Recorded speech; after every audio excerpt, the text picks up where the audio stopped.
Halo kawan-kawan ya, buat adik-adik yang akan mendaftar masuk SMP, di video-video sebelumnya ada teman-teman kita yang bertanya seputar PPDB SMP ya, yang di Kota Medan. Ini akan saya jawab, siapa tahu teman-teman yang lain juga punya pertanyaan yang sama ya. Di sini saya jawab ya. Yang pertama kita ambil pertanyaan dari teman kita Uta Galung ya, Uta Galung 1234. Beliau bertanya, izin bertanya Pak, maksud pembatalan pendaftaran di tanggal 26 itu bagaimana ya Pak? Mohon responnya Pak. Nah, ini Uta Galung bertanya mengenai pembatalan ya, pembatalan pendaftaran. Mungkin itu dibaca dari halaman PPDB memang ya, dari PPDB ada di situ poin nomor 2 mungkin ya, poin nomor 2 mengenai pembatalan pendaftaran ya.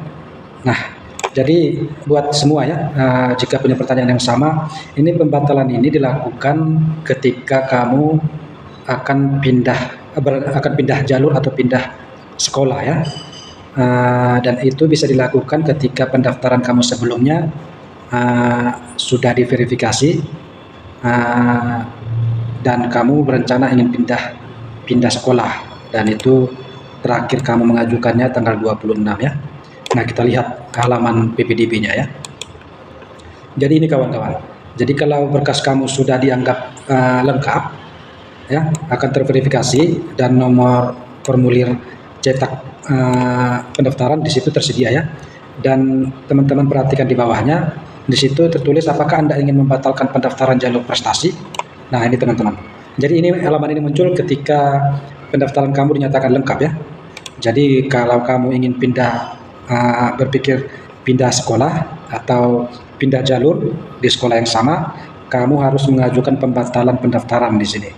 Dan ini diterima terakhir tanggal 26 jam 14 ya. Jam 14 itu jam 2 siang. Jadi kalau kamu ingin berencana pindah jalur atau pindah sekolah dan ingin mengajukan pembatalan, perhatikan kamu waktunya ya. Waktunya ini sampai pukul 14. Jadi perhitungkan waktu kamu menyiapkan berkas atau mengupload ya, mengirim kembali ulang ya kalau kamu mendaftar lagi yang baru ya. Di ini tanggal 26 berarti pas hari terakhir pendaftaran ya. Dan diterima pembatalan itu jam 14 WIB, jam 2 siang.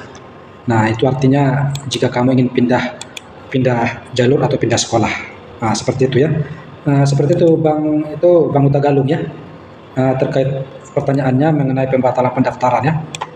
Semoga penyampaian saya jelas ya. Oke, kemudian di situ ada pertanyaan dari Andika Lestari. Katanya seperti ini ya. Pak, untuk jalur prestasi kalau tidak ada sertifikat dikosongkan saja ya Pak, waktu mengisi formulirnya. Nah, ini adik-adik ya, kalau kamu memilih jalur prestasi tapi tidak ada sertifikat prestasi, itu bisa dikosongkan ya.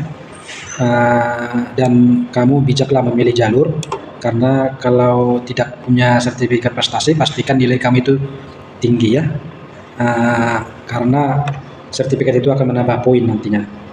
Jadi intinya ini bisa ya, bisa tanpa sertifikat. Kemudian ada pertanyaan lagi yang di bawahnya lagi ya, itu Windah Hartika dari saudara kita Windah Hartika ya. Beliau bertanya, misalnya ini Pak, saya mau daftar anak saya ke SMP 10, nilai rata-rata anak saya 87, jarak zonasi 2,7. Ini mungkin jarak alamat ke sekolah ya, jarak alamat ke sekolah 2,7 km ya. Apakah sudah memenuhi syarat untuk masuk daftar zonasi? Nah, ini adik-adik ya, teman-teman semua ya, untuk di jalur zonasi di sana tidak ada tertera mengenai minimal jarak ya, tidak ada minimal jarak untuk mendaftar di jalur zonasi. Jarak alamat kamu ke sekolah ya, tidak ada minimalnya.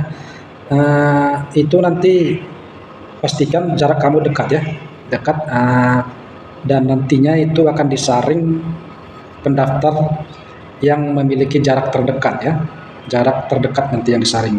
Misalnya itu kuotanya 50%, makanya semua pendaftar itu akan disortir dengan jarak yang terdekat seperti itu. Jadi kalau dia hasil sortiran itu jaraknya paling jauh 5 km, jarak kamu 6 km dan udah boleh pastikan kamu tidak akan masuk ya kalau kuota sudah memenuhi seperti itu.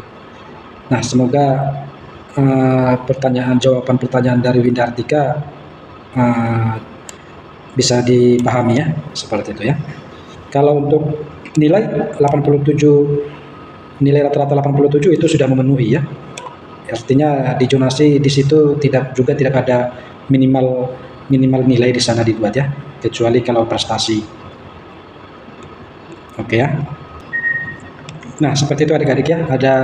Ada 3 pertanyaan yang perlu saya respon, dan jika ada pertanyaan lain kamu bisa diisi di kolom komentar ya. Nanti sebisanya akan saya jawab untuk pertanyaan-pertanyaan yang masuk nanti. Sampai di situ, semoga kamu dapat masuk di sekolah terbaik ya di Kota Medan. Dan jangan lupa persiapkan berkas yang dibutuhkan untuk pendaftaran tanggal 20 ya. Sampai di sini, salam dan terima kasih.